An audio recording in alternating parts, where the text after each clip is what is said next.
friends, welcome back to my channel. Happy 2020. I can't believe it. We're in a new decade. We're gonna talk about books. My favorite subject, as many of you know who follow me on Instagram, but I recently put out my top 10 favorite books of 2019, which is my all-time favorite book list to write. It's so fun. I love to look back on my year and think about the books that I love, which ones sat well, which ones didn't sit so well, and that book list is now up on the blog, so go check it out. But today I wanted to talk about my least favorite books.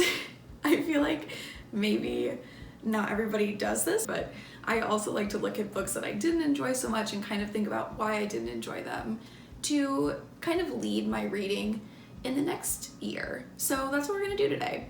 I have about 4 that I really truly didn't like, and I just want you to know that if you loved these books, I think that's awesome. I hope you continue to love them. Everyone's opinion is completely different and everyone's perspective is different, and a lot of times I really think that we just don't like books because the mood isn't right, or we just, I don't know, it was the day, you know what I mean? So don't take it personally if you like them. This is just for fun. Okay, so without further ado, let's begin. I have my 2019 Goodreads list printed out right here. So this has all the books I read this year, which was 63 books. And we're gonna start with a book I chose for my first ever Instagram book club. So that's unfortunate. I really just wanted to read this with a whole group of people because I knew it was going to be either a love it or a hate it. For me, it was a hate it, and this book was Find Me by Andre Osman. This is the sequel to Call Me By Your Name. Thought it was going to be either great or terrible, as I said. Hated it. Okay, that's strong. I didn't hate it, but for me, it did not read as a sequel at all until about halfway through, which was crazy. The characters were a little weird, and mainly, it was really creepy. I was so alarmed by all of the relationships in this book. They were all significantly older, and each one of them talked about how they saw the person who they were engaging in a relationship with as their child at some point. Like they would say something like, let me think. They would say, he reminds me of my son. The person you're dating. Oh, it was so gross. I truly could not get past that. And this book for me was like a 2-star. Because I actually do think his writing style is very beautiful, and I loved Call Me By Your Name, and I did see some of this on a micro sentence level, but as a whole, wow, did I think this book was not good. I think most of my book club agreed with me, and if you're curious about that, go ahead and check out the blog post with all the discussion points from me. I also have some IGTV videos like fully ranting about this, so go check all of those out if you're curious. But yeah, Find Me was my first book that I did not enjoy this year. Okay, the rest of these I don't even own anymore because I unhauled them from my shelf immediately. I had a lot of book swaps this year, so I kind of sent them away. What else? Yes, 3 Women by Lisa Taddeo. This book I read with my book club, was extremely hyped on the internet. It was everywhere. I'm sure you've seen it, at least the cover. And people were here for this book because it's split up into the perspective of 3 women. It's their stories. And so rude, ambulance, of you to go off right now.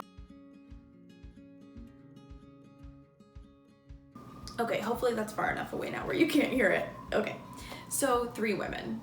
This is a book told from the perspective of 3 women. It's their stories. They're pretty sad. It's like one of them is in an inappropriate relationship with her teacher.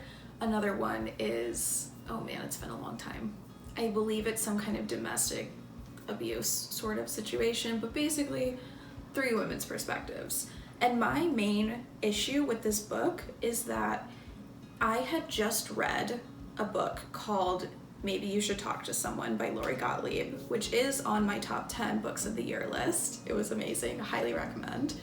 But in that book, a woman essentially tells other people's stories, but at the same time, she's telling her own story. So she is credible, she's putting herself out there, and she's not, it doesn't feel like a criticism almost, like, because in Three Women, it's all about other women.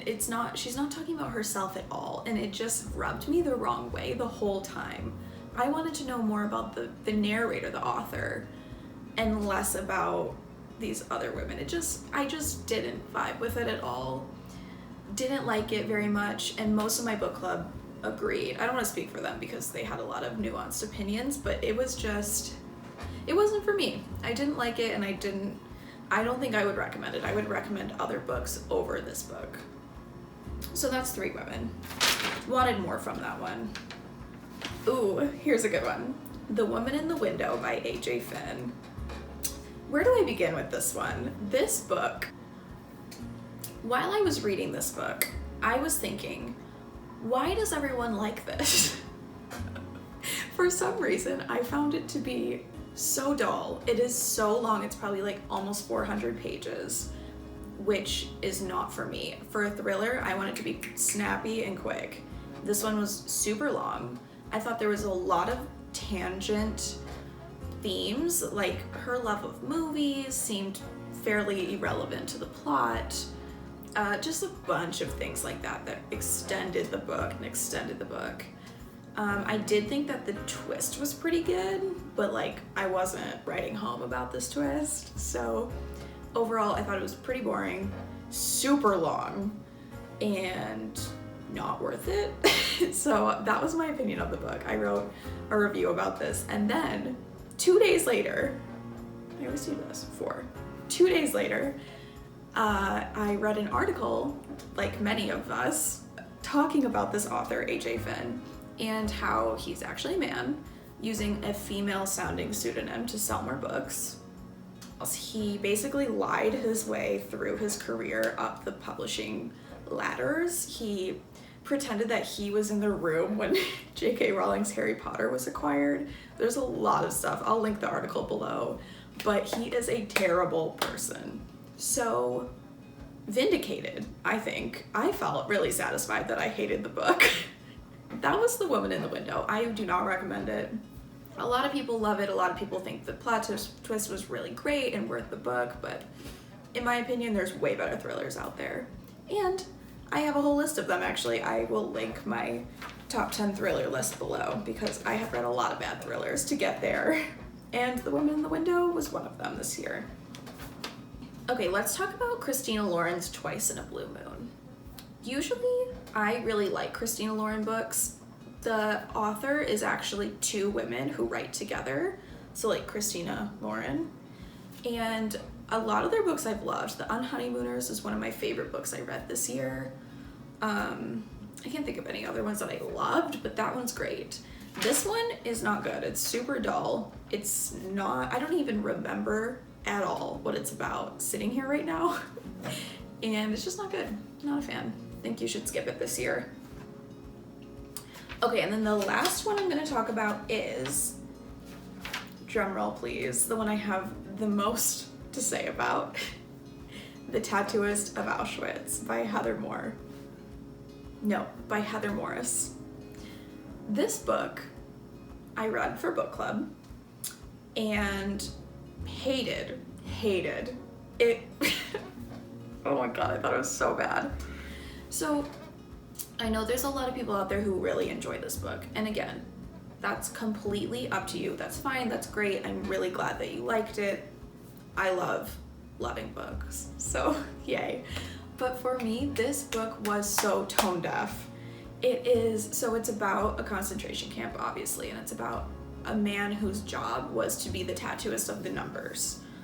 And the tone was so off. It was just, a lot of times it was just really cheerful in the oddest place. So for example, one thing I remember off the top of my head, I wish I had my book still so I could reference it for this, but in the book, he walks out in the morning from his bunk in this concentration camp, and he's like listening to birds singing, and it's sunny and it's beautiful. And then it's like, all of a sudden he remembers he's in a concentration camp, and it was just so odd. It was so odd. I could not describe to you how jarring that was for me. And it wasn't like intentional. That was the weird thing. It was like, I don't even have words. Here's what I thought of it overall. Overall, I thought The Tattooist of Auschwitz was a very interesting concept. It obviously brought a huge audience in, but it was so poorly written. The sentences were like teeny little choppy, like, and then he did this, and then he did this, and this happened, and then this happened. So I found that to be very off-putting. And I think it's also a great example of how a book can be a #1 New York Times bestseller and not be a good book, because word of mouth is very powerful, as is social media and imagery. So that is the tea there. Go ahead and read my review if you want a more in-depth explanation of why I felt the way I did about that book.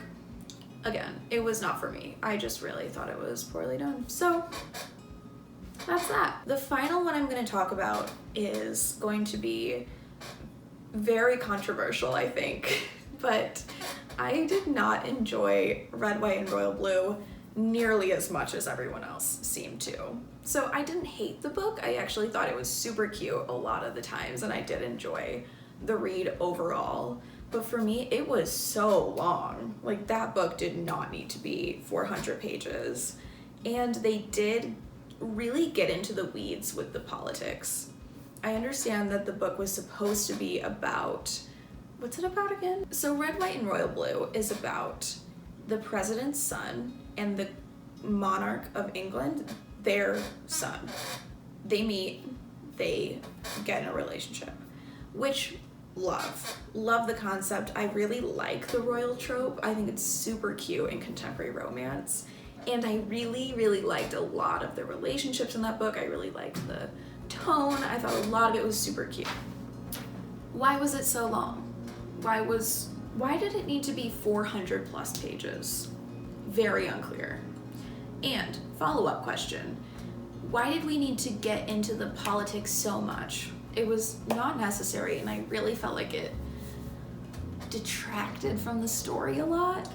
I didn't love that. I walked out of that book and thought that was such a candy land of what many of us wish our political system looked like right now. It's obviously not that.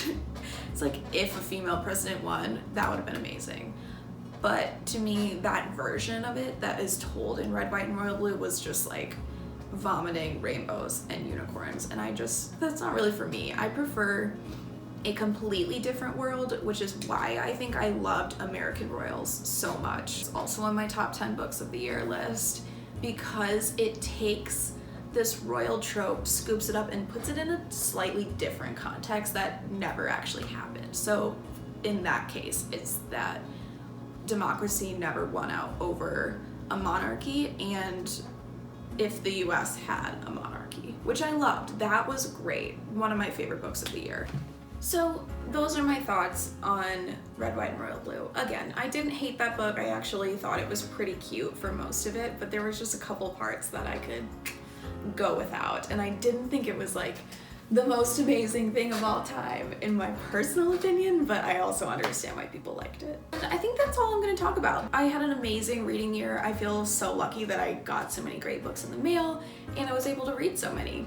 And this year, I hope to have even less books that I hated. Okay, go check out those blog lists I was talking about, my top 10 favorites of the year, my thriller list. You're gonna love them. Also, go find me on Instagram for daily book stuff. I also just got a new puppy, so you're gonna be seeing that on my Instagram. He's so cute, I can't even express. So go check that out. And tell me in the comments what your least favorite book of the year was. Let's be shady together. Okay, bye!